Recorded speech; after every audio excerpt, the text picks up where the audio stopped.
Hey, what's up YouTube? Welcome to today's video where I'm going to go over the top 5 meta skills week 2 edition. I try to do this every single week just to see if there is any change up in the meta. Now, there are a lot less players in the game, so it's probably going to be a lot harder for skills to come out because the players are just sitting there and there's not that many people leveling up new builds.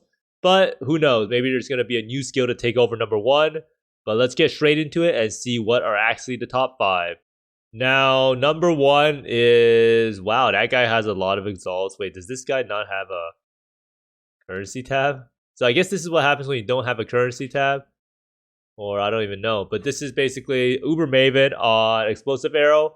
And Explosive Arrow has been the most popular skill up there at like League Start scenarios for quite a while.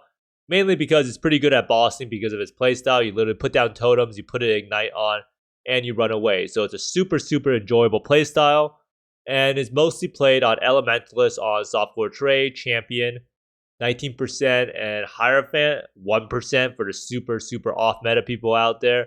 In terms of the uniques that you use Diadian Dawn, which makes you do ignite damage faster, which is pretty much a 30% more damage multiplier. Polaric Devastation, which allows you to cover the enemy in Ash, a 20% more damage multiplier. Rain of Splinters, which gives you better clear because it makes your Explosive Arrow totem shoot out, I think, 2 extra projectiles. And lastly, we have Unnatural Instinct, which people use, I think, in order to get phasing or something like that. But you can see here from the Uber Maven, the bossing is pretty much a breeze, and the damage is extremely high. Now, the build still has super high single target, even after all of the nerfs that it has received. So overall, build is super strong. And the biggest problem that most people have is that they don't really like totem playstyle for mapping. Explosive Arrow does have a triple delay damage layer where you have to put down the totems, then you have to wait for the totems to fire.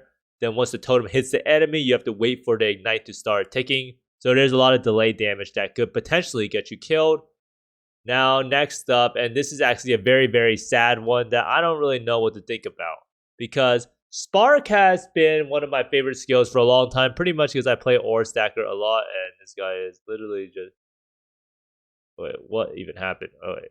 So let's go back to the start. This is all stuff for the previous videos. I think I accidentally clicked something, but basically Spark is something that I've really liked to see played a lot, because Ore Stacker Spark used to be something, but the nerfs by GGG to Spark has really catapulted it to, in terms of a skill that is played on a kind of a budget, a low budget area.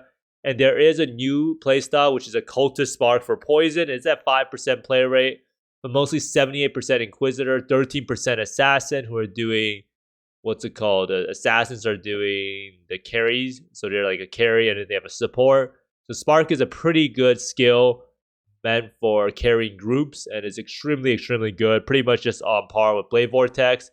Now, 59% of the people use Call of the Brotherhood to convert this the lightning damage to cold damage. 45% use Voidwalker to get pierced, and 40% of Inquisitors use Annihilating Light because it's just such a huge damage boost. Now, the sad part is the highest Spark DPS in the league is currently at 6.1 million, which is kind of low. TBH, I think at most leagues it's probably around 20 million or so, and that's pretty much because there's someone playing an Ore Stacker with Ascendant or Champion. Now, Ore Stacking Spark is pretty much a dead build at the moment, whether it's because it's too expensive or no one really wants to invest into it after all of the nerfs it has received. And as you can see here, Ascendant, which is the main class, is 0.5%. Ore Stacking Champion, Budget Ore Stacker, is actually at 0% play rate. So I don't really know what to think about it. So Spark has pretty much had its top end gutted, and for Ore Stacking, it's also had its low end gutted.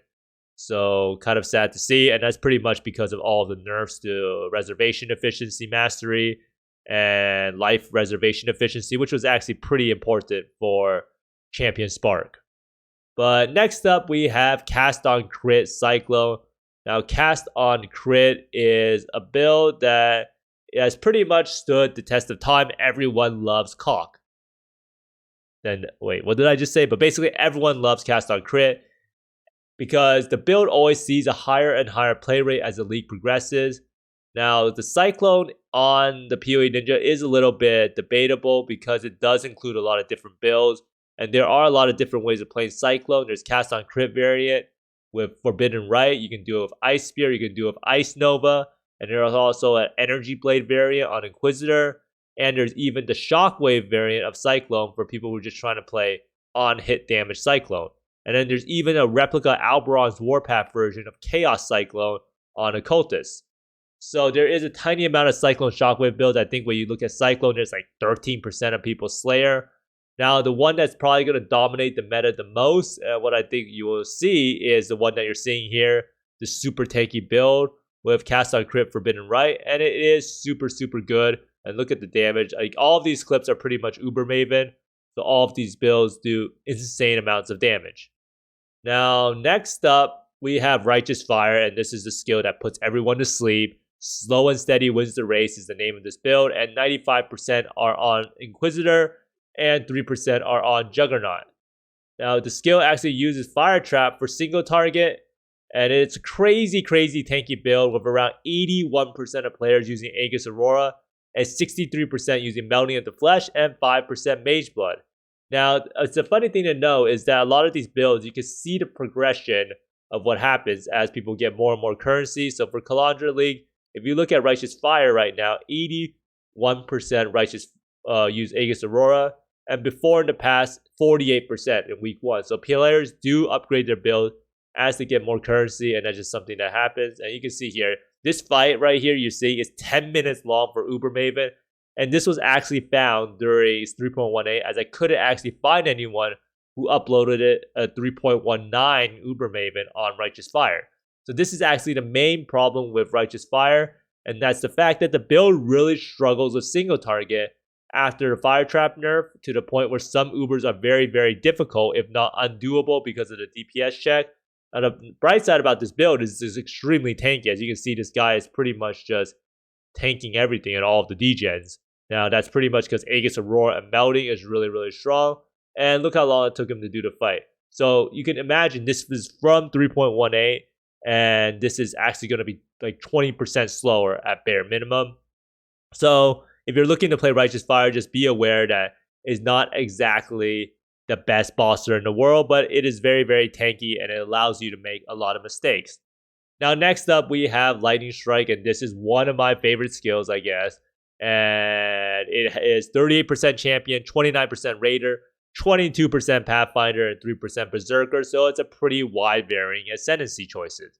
Now, Champion Lightning Strike does appear to be the most popular variant, or the variant that's the easiest to get the highest in levels. Now, something a lot of people don't understand is how PoE Ninja actually calculates everything, is that they can only find around 15,000 characters. So the way that is done is that it's not really fully representative of the most popular skills, and this is just the best idea that we can garner. Now, it is very important for a character to be high level in order for them to show up. So maybe Righteous Fire is not as popular as you may think it is, and it's pretty much because Righteous Fire is a very, very tanky build, and so is Champion Lightning Strike that allows it to get super high level.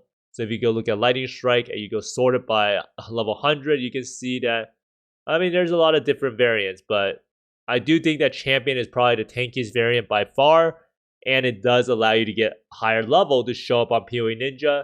So that's why like all statistics have to be taken with some grain of salt. Now, funny thing is, everyone playing Perseverance is a champion. Now, Champion has a big problem in that it actually doesn't really benefit that much from Mage Blood. And that's not really a bad problem to have. It's more of a problem if you want to min-max the build. But as you can see, this is probably one of the most well-rounded builds in terms of mapping and bossing. It is super, super powerful. It's super tanky. The map clear speed is great because of Strike additional skills. Now, something I do want to know is that a lot of people like to complain and say that Lightning Strike is not really melee. But if you actually watch any of the bossing here, you will see that the playstyle is definitely melee, and you have to be within half a screen or like a half or 2 characters width away in order to do maximum amounts of damage.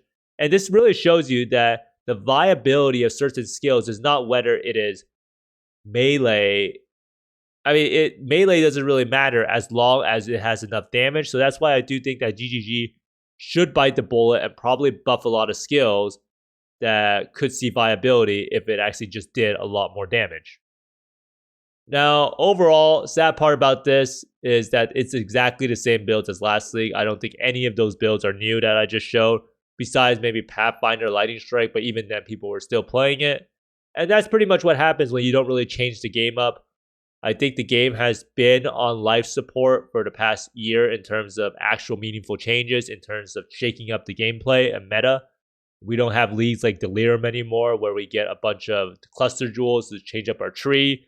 We don't get leagues like Heist, which introduce alternate quality gems. And right now, we're pretty much left with the same gems, the same builds, the same passive tree. And I guess passive skill masteries were pretty cool. But at this point, without new skills or new overhauls to the game systems, I do think that the meta is pretty stale and it has been pretty solved for quite a while.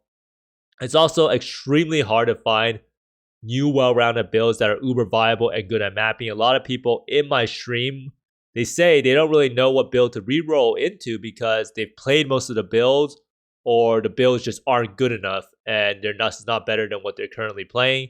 So that's actually a huge problem, is that people are finding no incentive to reroll. Now, I do think we'll eventually see Tornado Shot at the top. So this was actually the list of the top skills at the end of Sentinel League. And you can see it's Righteous Fire, Lightning Strike, Cast on Crit, Forbidden Right, and then you have Spark. And then the only difference is Tornado Shot is up here. I do think that everyone really likes a bow build, and it's actually a chase build that people really want to go into. Now, something interesting to see is that Ward Loop is not really that common, and it's actually something that the old Ross resolves. So there are like 3% of players play Ward Loop, so it's not that uncommon, but it's definitely a lot less common than it used to be before. And I do think that Ward Loop could potentially get more popular as the league goes on.